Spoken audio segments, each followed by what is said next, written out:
who was the architect for Washington, D.C. So you have the architect of the D.C. with all of its Masonic and mythical meaning, and angles and shapes. And then you have the object of which Washington, D.C. is built around. That's the focus, the foci of the whole city, the federal city, which is our federal city, that our whole nation's operation, corporate America, is built and functions around. Symbology is huge. You're watching a religion.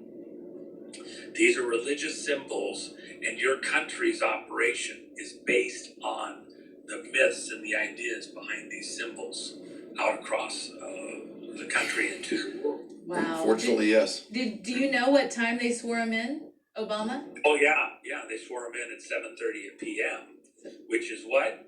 The power number in military time. Wow. Which is what? What's 7:30 in military time p.m.?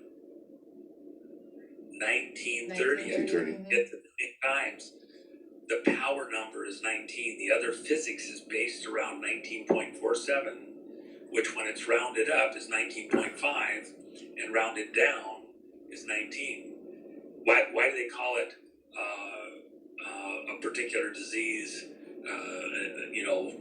infection with a 19 after it? Why did I know? Don't get canceled. And then, by the way, the stimulus bill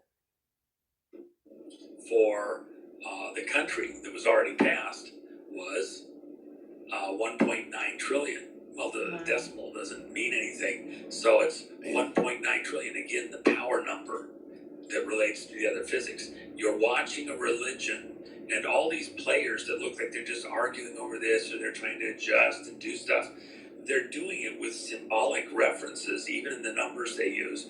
And you're living in a matrix of their design, their religion, their ideas. They pick the direction of the streets. They give it order and make sense out of it, but it's their order, their sense, their way. You are just along for the ride. And the question is, will our audience, will America